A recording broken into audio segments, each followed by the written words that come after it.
convido os irmãos para nós lermos somente um versículo, em Colossenses capítulo 4, e versículo 2. Colossenses 4 e versículo 2. Diz a palavra de Deus: preservai na oração, vigiando com ações de graças. Algumas versões, como a versão Viva, ela traduz esse versículo assim: não se canse de orar. Perseverem nisso. Esperem pelas respostas de Deus. E lembrem-se de agradecer quando elas vierem. A versão internacional diz: dediquem-se à oração. Estejam alertas e sejam agradecidos. A Fiel diz: preservai em oração, velando nela com ações de graça. A Revista Atualizada, a que nós lemos, diz: preservai na oração, vigiando com ações de graça. Aqui está algumas versões, mas o foco aqui da palavra de Deus é perseverar, manter-se firme em oração. Eu estava pensando no dia de hoje que a oração é um pilar importantíssimo na vida do cristão. Eu estava pensando agora, quando estava ouvindo, o irmão Jaci mencionando sobre a palavra de Deus, e a trombeta, que soa, que fala, que nos desperta, somos despertados pela palavra de Deus. Eu estava pensando que os dois pilares importantes na vida cristã, na vida do crente, do salvo, é a palavra de Deus e a oração. A palavra de Deus, com o auxílio, com a moradia do Espírito Santo em nossas vidas, ela é a palavra de Deus, e através do Espírito Santo, nós compreendemos aquilo que Deus tem a nos falar, através da sua palavra. A palavra de Deus, então, é a voz dos céus, a voz de Deus, para nós, os cristãos na terra. E a oração é a mão dupla, é a voz nossa, que também guiado, que também, com a atuação do Espírito Santo que habita em nós levamos até Deus, no trono de graça do nosso Deus, as nossas petições, o nosso agradecimento, e assim por diante. Então, nós temos uma mão dupla, Deus falando-nos através da palavra, pela atuação do Espírito Santo, que habita em nós, e nós falando com Deus, através da oração, com a atuação do mesmo Espírito Santo. Eu estava pensando sobre a oração, e me veio em mente que a palavra de Deus, praticamente, ela se inicia com o homem, Adão e Eva, tendo um diálogo presencial com Deus. Ali no Jardim do Éden, na viração do dia, Deus vinha até o jardim e conversava com aquele casal. Nós conhecemos a história e os relatos, nós conhecemos que ali entrou o pecado e eles foram retirados do jardim, perderam essa oportunidade de falar face a face com Deus.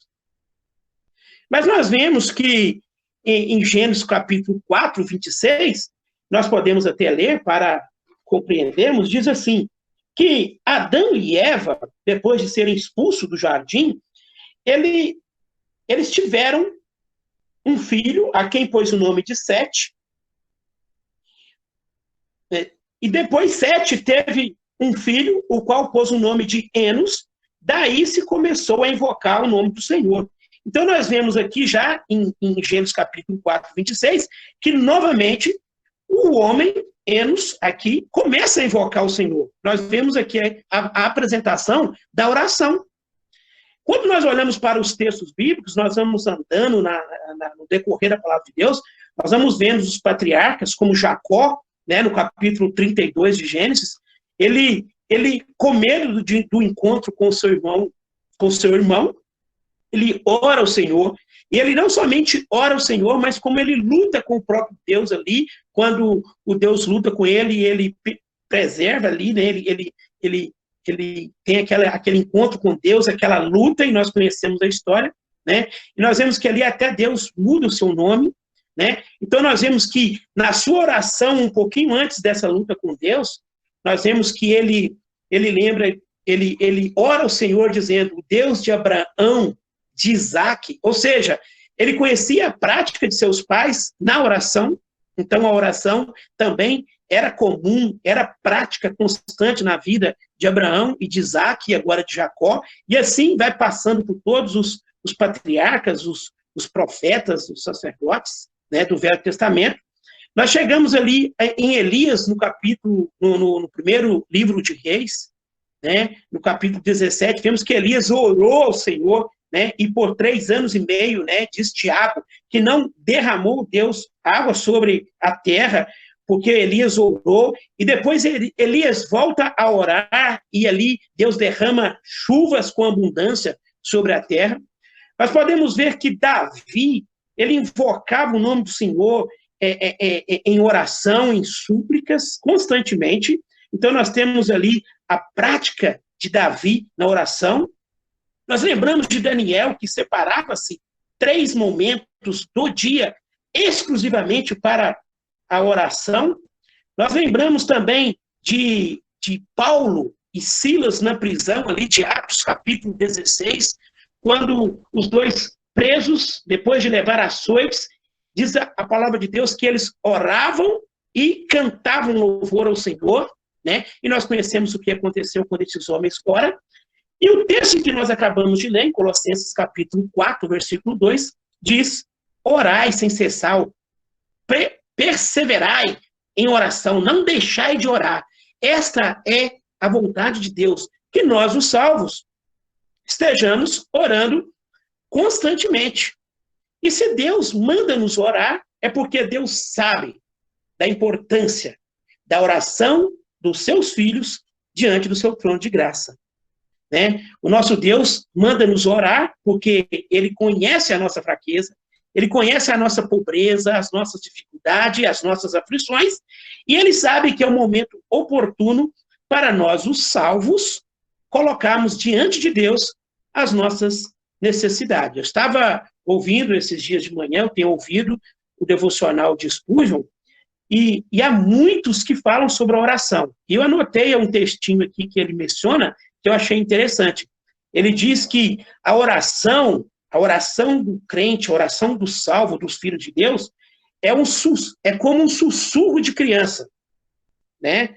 Já viu como quando uma criança começa a sussurrar no ouvidinho do pai? Ele é insistente. Então, assim deve ser a oração do crente, um sussurro, como um sussurro de uma criança. Ele diz que a oração do crente é um grito na peleja. Lembra-se de Pedro, quando estava ali afundando? Salva-me, Senhor! Ali foi uma oração, mas também em forma de um grito de pedido de ajuda, né? Ele diz que a oração é o descanso do santo moribundo que vai ao encontro de Jesus, aquele homem cansado, aquele homem fragilizado com as dificuldades. Então, o santo do Senhor, os filhos do Senhor, os salvos do Senhor, a oração é um momento oportuno para ele ir ao encontro do Senhor, queixar-se das suas necessidades e colocá-la diante de Deus para serem respondidas. A nossa oração, ela é também a nossa respiração, porque se o texto diz que nós temos que Tessalonicenses, no capítulo 5, a primeira carta, diz orai sem cessar, né? Em tudo dai graça a Deus, ela tem que ser a nossa respiração. A nossa respiração é algo que nós necessitamos a todo segundo para conseguirmos viver. Então, o cristão, para viver firme, para viver no propósito de Deus, a oração, ela tem a mesma aplicação quanto a respiração nossa. Ela é necessária. A oração deve ser o nosso lema. Eu devo orar como lema, sabendo que em tudo eu devo colocar as minhas necessidades, a minha petição diante de Deus. A nossa oração é o nosso conforto, porque nós estamos depositando as dificuldades, os medos, os pavores, as tristezas, diante de um Deus poderoso. um Deus que não existe impossível, um Deus que pode tudo, um Deus que nos dá o conforto. Então, a nossa oração, ela é um conforto para nós. Ao orarmos, estamos sendo confortados. E é também a nossa força, porque quando nós oramos, nós sabemos que nós estamos suplicando o socorro de um Deus que ama, de um Deus misericordioso. E a oração também é uma honra para o cristão. Por que uma honra? Porque nós estamos falando com Deus, o Criador dos céus e da terra. Eu anotei aqui o que nós podemos pedir a Deus no campo espiritual, em oração, para nós, para os nossos irmãos e para a igreja onde reunimos. Nós podemos pedir ao Senhor para que nós possamos ser mais santos, mais presentes, mais separados deste mundo e mais próximo do Senhor Jesus, né, conforme a sua imagem. Nós podemos pedir a Deus humildade. Nós temos que ser humilde. Pedir a Deus que sejamos mais zeloso.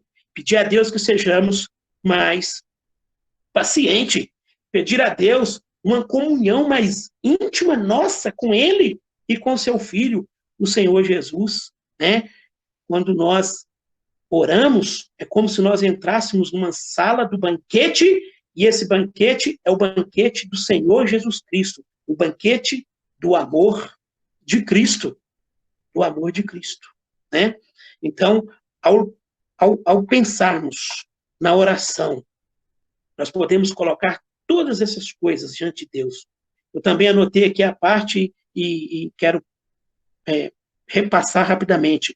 Quando eu devo orar? A palavra de Deus diz que a todo instante, orai sem cessar, constantemente, interruptamente, constante. A palavra de Deus, onde eu posso orar? Eu achei interessante quando o Spurgeon faz essa pergunta no seu devocional, que eu ouvi hoje, quando ele fala assim, onde eu posso orar? Irmãos, o local da oração, ele é qualquer lugar. Se há um lugar em que eu estou, que eu não possa orar, ali não é um lugar de um cristão. Se eu estou trabalhando num serviço que eu não posso orar, né, naquele momento, onde eu não possa elevar a minha mente ao Senhor, aquele serviço não é próprio.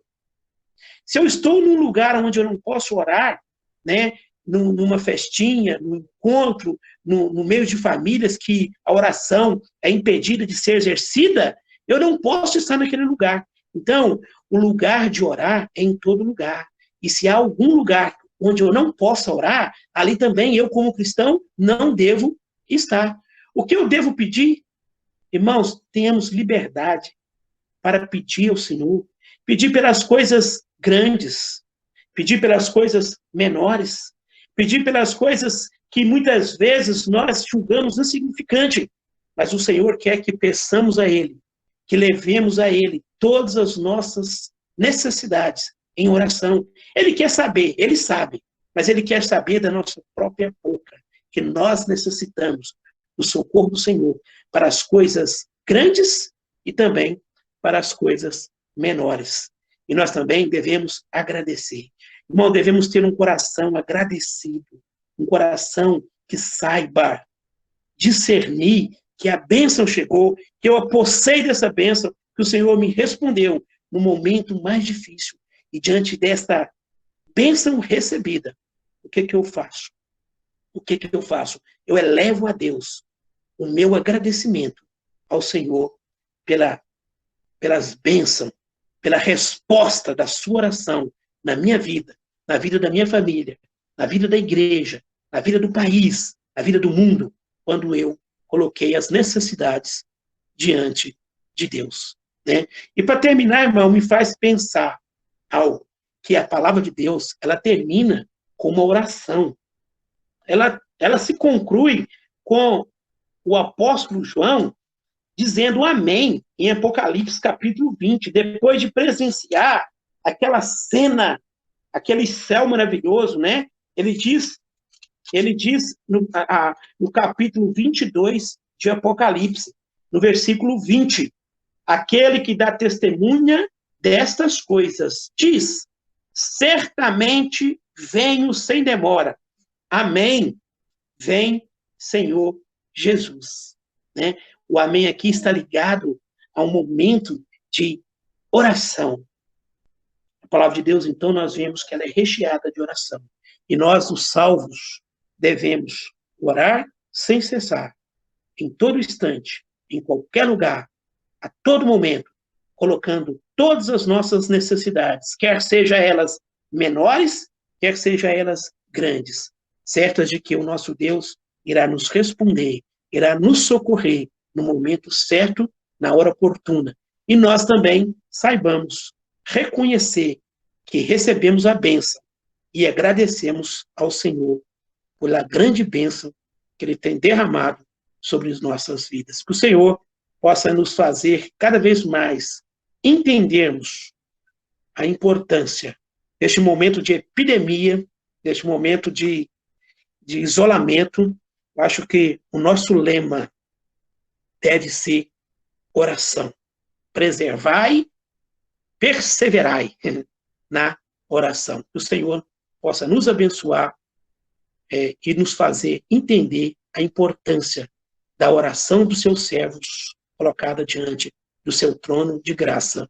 Amém.